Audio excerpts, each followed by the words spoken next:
You bao, Mum said. Your favorite. We were sat at a table upstairs in a busy restaurant in London's Chinatown.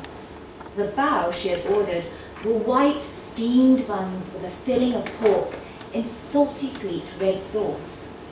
They were a food from my childhood, when I would eagerly devour the fluffy outsides to get to the treasure within, at some point reaching the perfect ratio of meat to dough. I hadn't stopped then to consider possible spellings of the word, which could shapeshift all three letters, sliding from pow to pow to bow.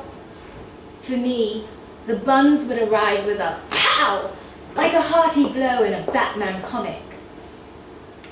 Around us, people were chattering in Cantonese. Plates of fish and sizzling beef and vegetables fried with garlic sailed to the approving clientele. On the salmon-pink tablecloth, napkins of the same colour sat folded into upright fans. I undid one with a flick of the wrist and draped it across my lap. I lifted the chopsticks to a standing position and slid my fist down their length, flattening the paper casing into concertina. I laid the concertina on the table and rested the ends of the chopsticks in its troughs. I smiled at my handiwork. The ingenuity pleased me every time. Mum had been discharged from hospital 3 weeks ago. The surgery to replace a leaky heart valve had gone well. She had been given 2 choices. She could have a mechanical valve put in, but this would mean a high risk of blood clots and a lifelong anticoagulant medication. Or she could have a pig valve, but it would only have a lifespan of 10 to 20 years before another operation was needed. Mum had recoiled from a lifetime of medication and chosen the pig. In the hospital, she had pointed out a photo of the surgeon, a smiling Egyptian in her 40s or 50s, with grey hair swept back from a dignified brow.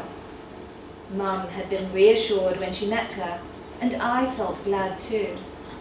I imagined her scalpel slicing with pinpoint focus, channeling decades of learning combined with a surrender to a greater will. Thank God I am out of there. There were some crazy patients on the ward, Mum said. She reenacted for my benefit the woman in the next bed waking up in the night, yelling and pulling her tubes out. We fell about laughing as she flailed her arms like a demented octopus.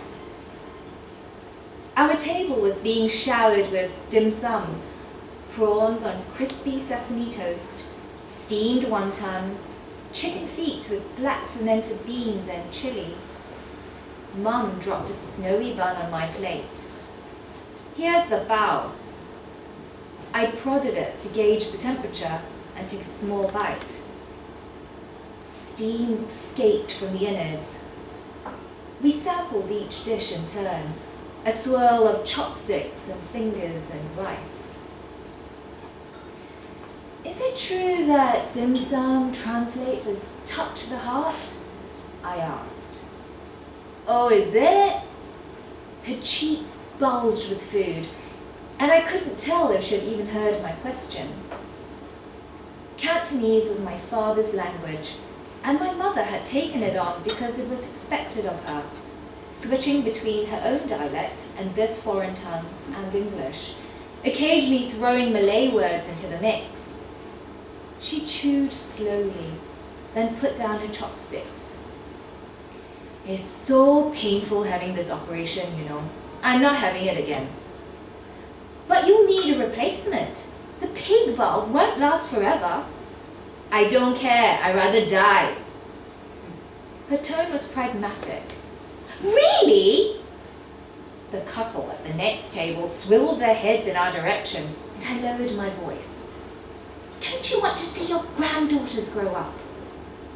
I thought about my 7-year-old niece, conventional in her liking of pretty frocks and shoes, and my daughter of the same age, wheelchair-bound and tube-fed, usually asleep under a pile of woolly blankets. Granddaughter would have been more realistic, but I added the S because Mum had said she prayed to Jesus every night to keep the child safe, and that probably counted for something. I twisted the ends of my chopstick holder concertina, not wanting to weigh up probabilities. An oily film floated on the surface of my tea, where my lips had transferred a dab of pork fat. It's so painful, and I'm old already. I don't want to live so long. I squinted at her in doubt, trying to remember her age. She was over 60, but looked 10 years younger. I wondered how she must have felt on waking up in the hospital with newly acquired chimera status, and was sorry the vulve had come from a domestic animal. I wished it had served the heart of a mighty wild boar, its hooves shattering the forest floor and proclaiming the end of days. I think you'll change your mind when the time comes, I ventured. I won't. Her mouth thinned to a blade, and her eyes bored into me with the disapproval of 7 generations of Chinese parents. I looked down at the half-eaten bun on my plate, its gaping center bejeweled with scarlet slivers of pork. The white casing was already stiffening the cold. Touch the heart.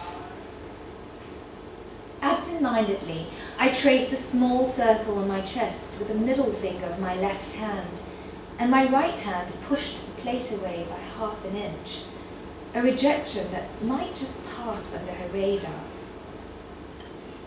I didn't believe she had really forgotten I was vegetarian, and had been so for over a decade. I pressed down on the napkin on my lap, as if writing a covenant with my palms. Even the stoniest of decisions could be undone with time and silence and will.